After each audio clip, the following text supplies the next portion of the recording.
Panginoon ay purihin, ngalan niya ay dakilain. Panginoon ay purihin, ngalan niya ay dakilain.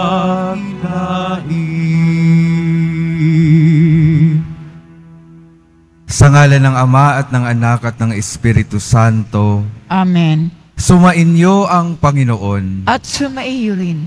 Mga kapatid, aminin natin ang ating mga kasalanan upang tayo ay maging marapat gumanap sa banal na pagdiriwang.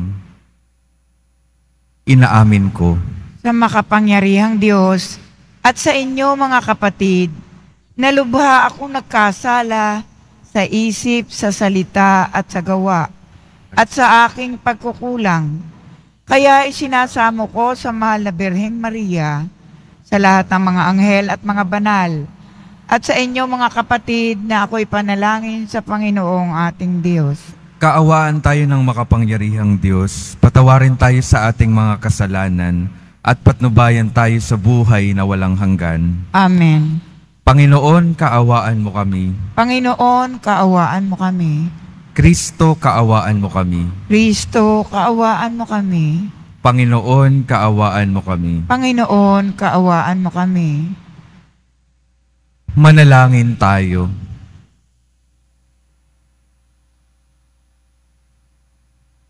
Ama naming makapangyarihan, pinangangatawanan mong manahan sa mga may loobing tapat at maaasahan.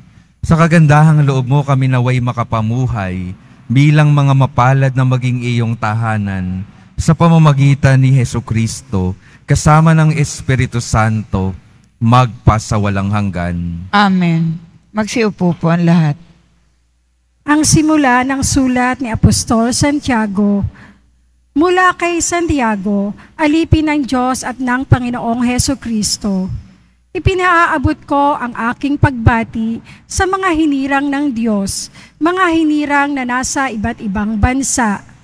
Mga kapatid, magalak kayo kapag kayo'y dumaranas ng iba't ibang pagsubok, sapagkat alam ninyo na lalong magiging matatag ang inyong pananampalataya matapos ninyong pagtagumpayan ang mga pagsubok na iyan. At dapat kayong magpakatatag hanggang sa wakas upang kayo'y maging ganap at walang pagkukulang. Ngunit kung kulang ng karunungan ang sino man sa inyo, humingi siya sa Diyos at siya'y bibigyan, sapagkat ang Diyos ay saganang magbigay at di nanunumbat. Subalit ang humihingi dapat manalig at huwag mag-alinlangan, sapagkat ang nag-aalinlangan ay parang alon sa dagat na itinataboy ng hangin kahit saan. Huwag umasang tatanggap ng anuman mula sa Panginoon ang taong pabago-bago ang isip at di alam kung ano ang talagang ibig. Ikararangal ng dukhang kapatid ang pagkakataas sa kanya ng Diyos, at mayamang kapatid ang pagkakababa sa Kanya, sapagkat ang kayamanan ay lilipas gaya ng bulaklak ng damo. Ang damo'y natutuyo sa matinding sikat ng araw, naglalagas ang kanyang mga bulaklak at kumukupas ang kanyang ganda. Gayon din naman ang mga mayaman ay mamamatay sa gitna ng kanyang mga kaabalahan. Ang salita ng Diyos. Salamat sa Diyos. Poon ako'y kahabagan upang mabuhay kailanman. Poon, ako'y kahabagan upang mabuhay kailanman. Ang sariling dati-rati namumuhay ng baluktot. Nang ako ay parusahan, salita mo ang sinunod. Poon, ako'y kahabagan upang mabuhay kailanman. Kay buti mo, Panginoon, kay ganda ng iyong loob. Sa akin ay ituro mo ang bigay mong mga utos. Poon, ako'y kahabagan upang mabuhay kailanman. Sa akin ay nakabuti ang parusang iyong dulot. Pagkat aking naunawaang mahalaga ang iyong utos. Poon, ako'y kahabagan upang mabuhay kailanman. Higit pa sa ginto't pilak nitong buong sanlibutan, ang mabuting idudulot ng bigay mong kautusan. Poon, ako'y kahabagan upang mabuhay kailanman. Nababatid ko, O Poon, matuwid ang iyong batas, kahit ako'y pagdusahin, nananatili kang tapat. Poon, ako'y kahabagan upang mabuhay kailanman. Aluin mo sana ako niyang pag-ibig mong lubos, katulad ng binibitiwang pangako sa iyong lingkod. Poon, ako'y kahabagan upang mabuhay kailanman. Magsitayo po ang lahat.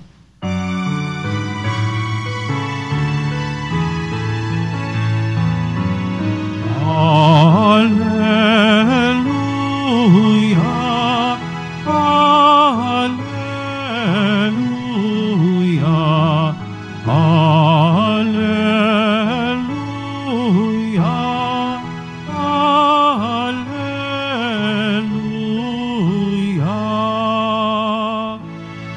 Ikaw, O Kristo, ang daan, ang katotohanan at buhay, patungo sa Amang mahal.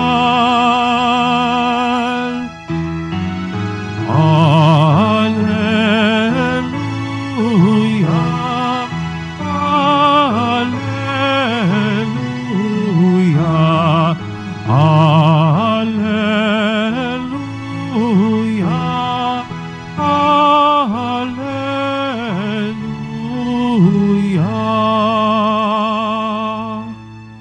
Sumainyo ang Panginoon. At sumaiyo rin. Ang mabuting balita ng Panginoon ayon kay San Marcos. Papuri sa iyo, Panginoon. Noong panahong iyon, may dumating na mga Pariseo at nakipagtalo kay Jesus. Ibig nilang masilo siya kaya hiningi nila na magpakita si Jesus ng isang tanda mula sa langit. Napabuntong hininga ng malalim si Jesus at ang wika, "Bakit naghahanap ng tanda ang lahing ito? Sinasabi ko sa inyo, hindi sila pagpapakitaan ng anumang tanda." Iniwan niya sila at pagkasakay sa bangka ay tumawid sa ibayo. Ang mabuting balita ng Panginoon. Pinupuri ka namin, Panginoong Hesukristo. Magsiupo po ang lahat. Magandang umaga po mga minamahal kong mga kapatid na naririto at kasama natin online. Good morning po. Pakibati naman yung mga katabi. Good morning. Alam ko po minsan sa ating buhay, kapag tayo ay nagmamahal, tanong ko lang po, nakaranas naman na kayong umibig? Hindi ho ba kapag sa karanasan ng pag-ibig, mahalaga yung pagpapatunay na kayo talaga ay nagmamahal? Kaya malalaman natin at may intindihan natin yung salitang ito, kung mahal mo ako, patunayan mo. Kung mahal mo ako, patunayan mo. Hindi lamang sa salita, mas lalo na sa gawa. Pero mapapansin din po natin minsan sa ating mga buhay, kahit na anong gawin nating pagpapatunay, kapag yung tao ay hindi bukas para sa iyong pagmamahal, hindi niya ma-appreciate at hindi niya makikita at mararanasan yung pagmamahal na iniaalay mo. Kaya kung minsan ang sasabihin ng taong nagmamahal, lahat na ginagawa ko, ano pa bang kulang para mapatunayan kong mahal kita? Ano pong nagkukulang? Yung kabukasan ng taong tumatanggap ng pagmamahal. Sa atin pong ebanghelyo, sa ganoong paraan ko po gustong ihalin tulad yung mga Pariseo at si Jesus. Kung mahal tayo ng Diyos, patunayan ng Diyos. At pinapatunayan na ito ni Jesus. Sa simula pa lang ng pagbaba niya dito sa lupa, sa kanyang mga ginagawa at ipinapahayag na mabuting balita, sa kanyang mga pagpapagaling, sa kanyang pagpapaalis sa mga demonyo, pinapatunayan niya na tayo, ang sangkatauhan, ay mahalaga at mahal niya. Kaya lahat-lahat ay iniaalay ni Jesus para sa ating lahat. Ano pong problema ng mga Pariseyo? Hanggang sa ngayon, sa tagpo sa Ebanghelyo, nanghihingi pa rin sila ng patunay, nanghihingi ng tanda, kung talagang ikaw ang manunubos, kung ikaw ang Diyos, patunayan mo, magpakita ka pa ng tanda. Pero mga kapatid, alam natin sa tagpong ito, napakarami ng nagawa ni Jesus, pero hindi pa rin sila naniniwala. Marami na siyang pagpapatunay na ginagawa, ngunit wala pa ring talab at epekto sa kanila. Ano pong problema? Sarado yung kanilang kalooban. Sarado yung kanilang pananampalataya. Wala silang pananalig sa Diyos. Kaya kahit anong gawin ng Diyos sa kanilang buhay, walang mangyayari at walang nangyayari. At ito rin po yung gusto kong ipatingnan natin sa ating mga buhay, lalo na sa araw na ito. Palagi ba tayong nagrereklamo sa Diyos, Panginoon, sagutin mo naman yung panalangin ko. Kapag hindi mo tinupad ito, mababawasan yung aking paniniwala sa iyo. Minsan po, aminin po natin, ay may mga ganun tayong sitwasyon sa buhay. Nakadepende yung ating pananalig sa Diyos sa kanyang ipinapakitang pagsagot sa ating mga panalangin.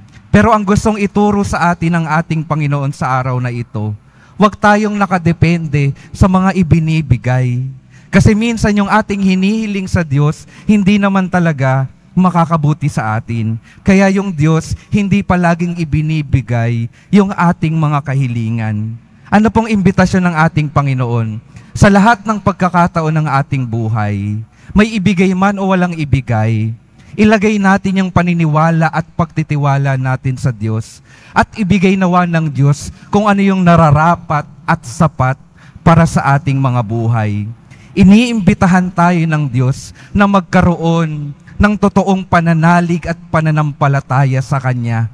Anuman yung dumating na biyaya o anumang dumating na pagsubok sa ating mga buhay. Minsan po may narinig akong kwento ng isang deboto ng ating Poong Jesus Nazareno.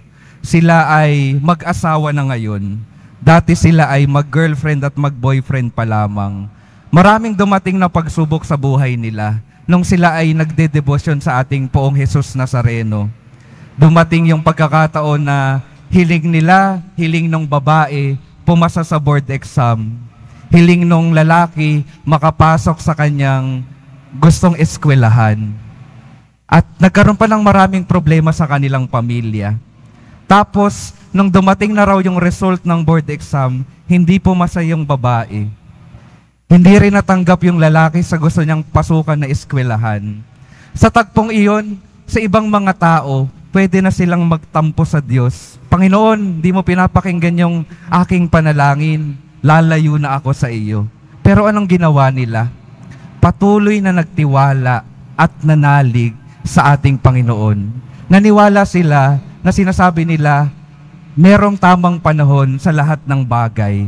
Patuloy akong magsusumikap para makamit ko yung mga gusto ko sa buhay at patuloy akong magtitiwala sa aking Panginoon, sa aking Panginoong Jesus Nazareno. At kalaunan, ngayon mag-asawa na sila. Maganda na yung buhay nila. Ano yung hindi nawala sa kanilang buhay sa kabila ng mga pagsubok at hindi pagsagot ng Diyos? Hindi nawala yung kanilang matinding pagkapit at paniniwala sa ating Poong Jesus Nazareno. Kaya patuloy na dumating yung biyaya at pagpapala.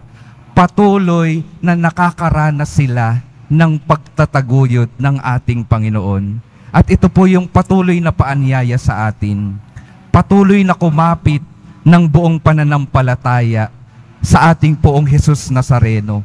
Ano man yung estado at kalagayan ng ating buhay, sumagot man siya sa ating kagustuhan o hindi siya sumagot sa ating kagustuhan. Dahil malalaman natin sa ating pagkapit at pagtitiwala sa Diyos, mayroong tamang panahon ang Panginoon sa lahat ng bagay at ibibigay ng Panginoon yung nararapat at sapat sa ating mga buhay sa Kanyang itinakdang panahon.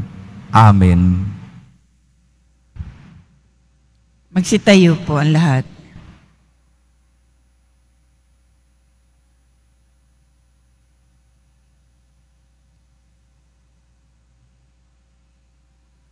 Minamahal kong mga kapatid, bumaling tayo sa Diyos Ama sa panalangin para sa biyaya na makapagbagong buhay at matatag na maniwala sa panawagan ni Kristo sa pagbabalik loob. Sa bawat panalangin ng ating sasabihin, Diyos ng kaligtasan, maging bukas nawa kami sa iyo. Diyos ng kaligtasan, maging bukas nawa kami sa iyo. Ang mga pinuno ng simbahan, naway walang hanggang kapagurang, maging tagapaghatid ng mensahe ng Diyos ng pagsisisi. Manalangin tayo. Diyos ng kaligtasan, maging bukas nawa kami sa iyo. Bilang mga makasalanan, naway mas malalim nating maunawaan ang pag-ibig at awa ng Diyos para sa lahat ng nagbabalik loob. Manalangin tayo. Diyos ng kaligtasan, maging bukas nawa kami sa iyo. Tayong lahat, naway magkaroon ng malalim at tunay na pananampalataya sa Diyos na hindi na ikakahon sa mga panlabas na anyo ng ating pananampalataya. Manalangin tayo. Diyos ng kaligtasan, maging bukas nawa kami sa iyo. Ang mga may sakit, naway makaunawa sa walang patid na pag-ibig ng Diyos sa gitna ng kanilang mga dinaranas na pagsubok at paghihirap. Manalangin tayo. Diyos ng kaligtasan, maging bukas nawa kami sa iyo. O Panginoon, gabayan mo ang lahat ng araw ng aming masalimuot na buhay. Bigyan mo kami ng kaligtasan at banal na kapayapaan. Hinihiling namin ito sa pamamagitan ni Kristong aming Panginoon. Amen. Magsiupo po ang lahat.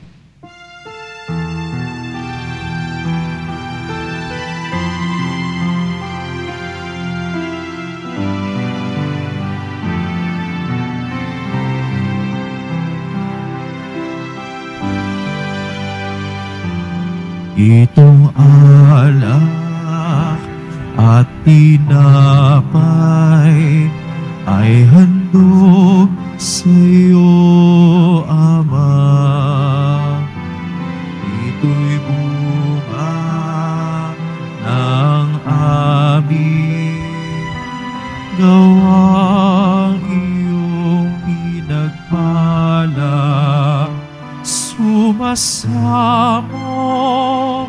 ang iyong bayang, tanggapit iyong basbasan,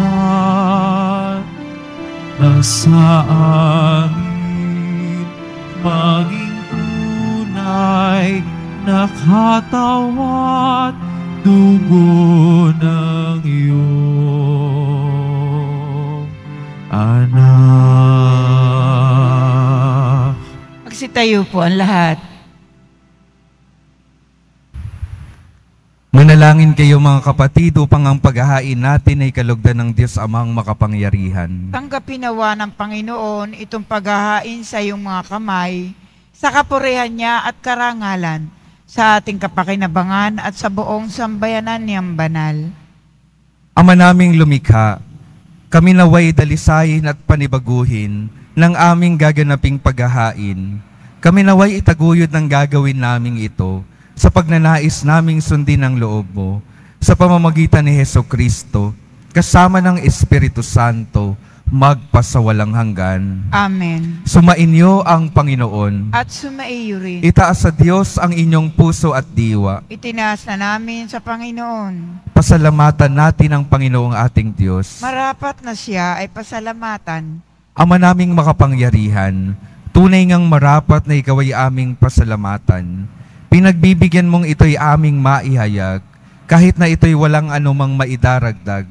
Sa kadakilaang sa iyo ay likas. Sa pagpupuri nami ang nakikinabang, ay kami ring iyong pinakikiharapan. Sa pamamagitan ng iyong anak na minamahal, kaya kaisa ng mga anghel na nagsisiawit ng papuri sa iyo, nang walang humpay sa kalangitan, kami nagbubunyi sa iyong kadakilaan. Santo, Santo, Santo, Panginoong Diyos sa mga hukbo, napupuno ang langit at lupa ng kadakilaan mo, usana sa kaitaasan, pinagpala ang naparirito sa ngalan ng Panginoon, usana sa kaitaasan, magsiluhod po ang lahat.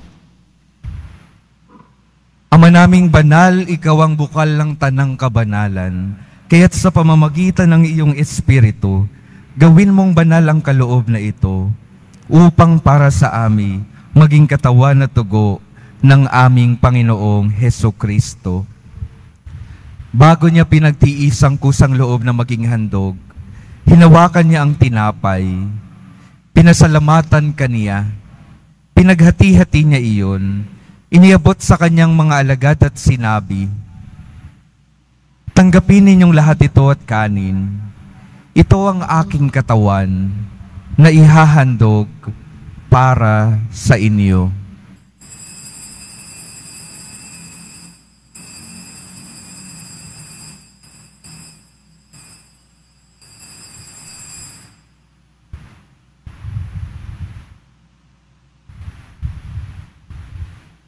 Gayon din naman nung matapos ang hapunan, hinawakan niya ang kalis, muli kanyang pinasalamatan, iniabot niya ang kalis sa kanyang mga alagad at sinabi,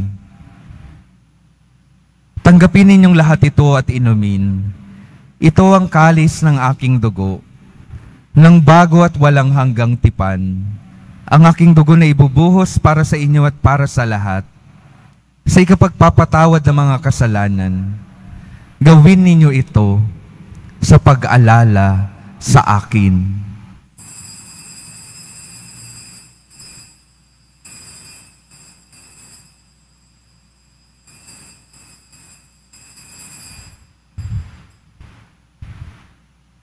Magsitayo po ang lahat. Ipagbunyi natin ang misteryo ng pananampalataya.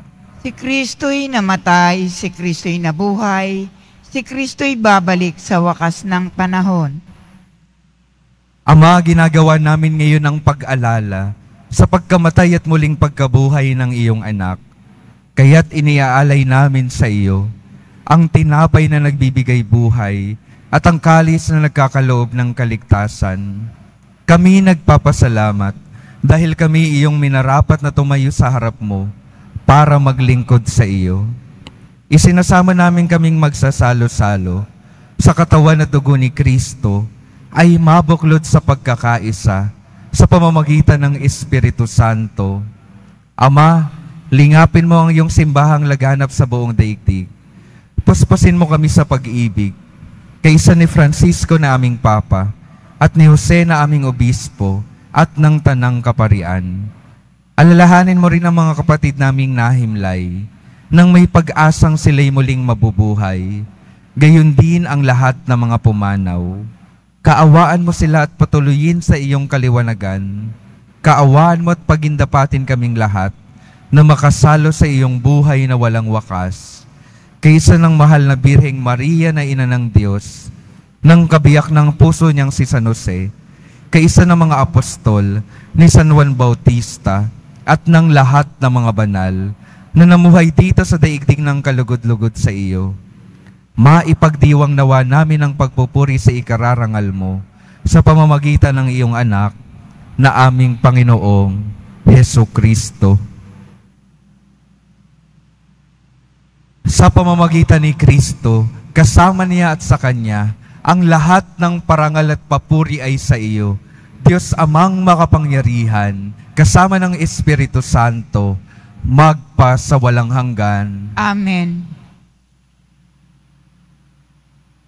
Sa tagubilin ng mga nakagagaling na utos at sa turo ni Jesus, na Panginoon natin at Diyos, ipahayag natin ang lakas loob.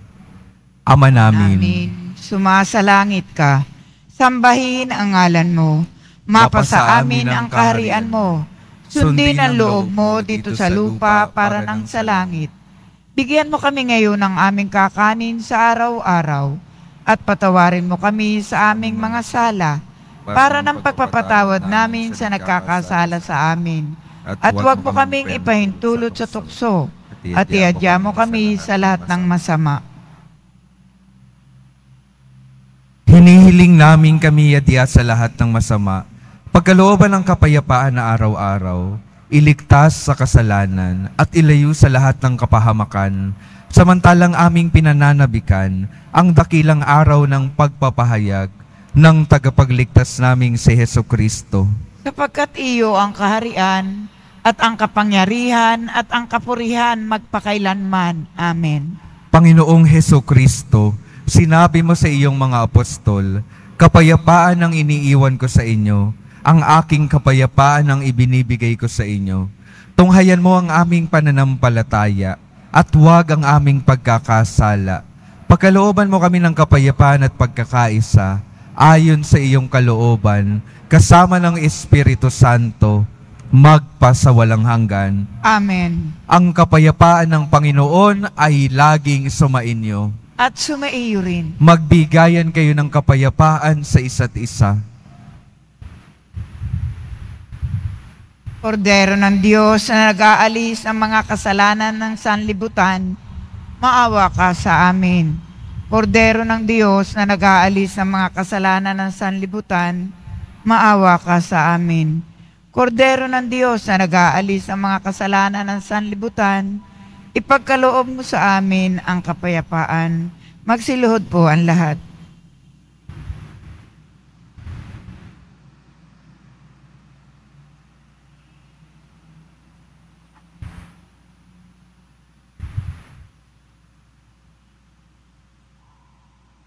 Ito ang kordero ng Diyos. Ito ang nag-aalis ng kasalanan ng sanlibutan. Mapalad ang mga inaanyayahan sa kanyang piging. Panginoon, hindi ako karapat-dapat na magpatuloy sa iyo, ngunit sa isang salita mo lamang ay gagaling na ako.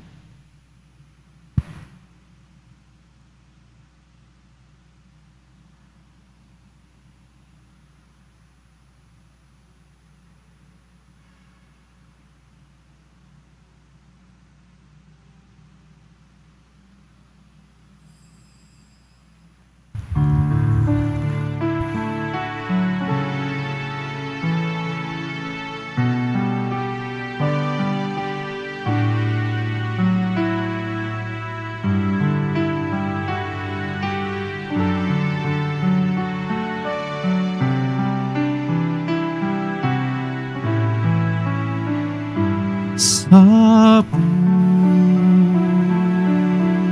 puso ko umiibig,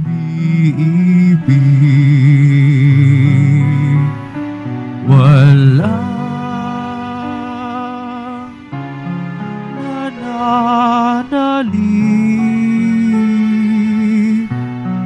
kundi yaon pananalig sa sinta iniibig,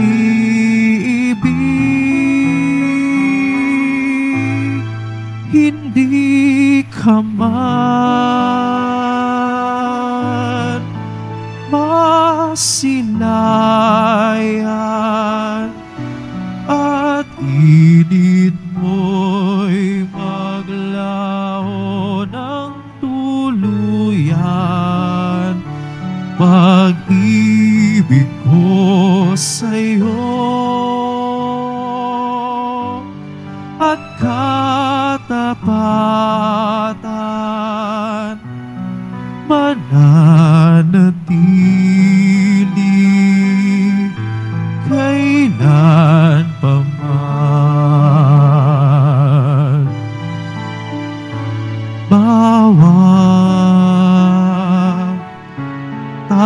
tao'y nalulumbay at di mapalagay hanggat hindi nahihimlay sa puso mo dalisay, hindi ka man asilayan at init mo'y maglaho ng tuluyan. Pag-ibig ko sa'yo at katapatan mananatili kailan pa man. Hindi ka man masilayan at init mo'y maglaho ng tuluyan. Pag-ibig ko sa'yo at katapatan mananatili kailan pa man.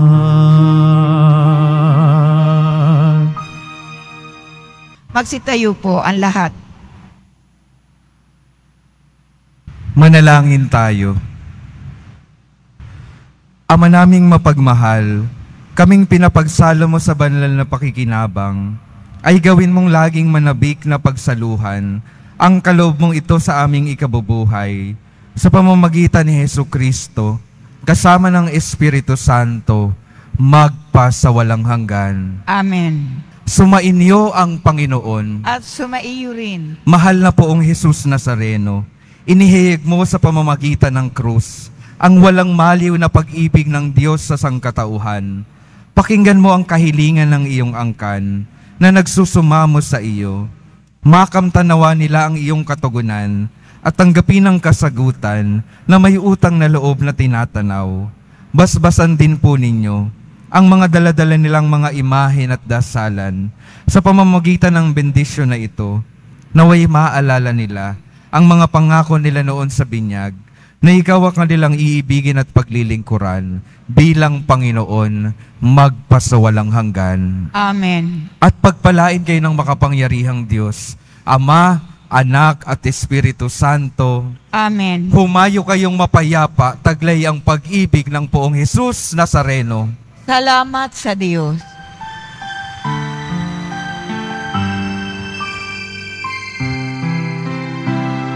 Nuestro Padre Jesus Nazareno, sinasamba ka namin,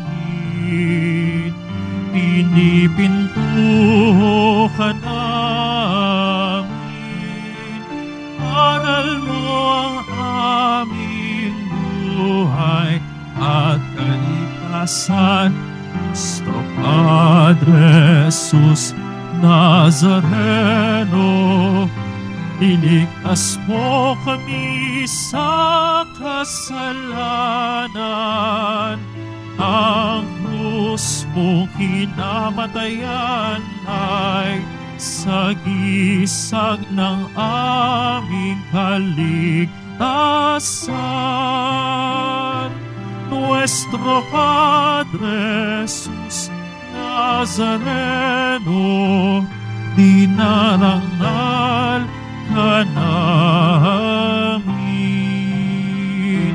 Nuestro Padre Jesus Nazareno, nilulwalhati ka namin.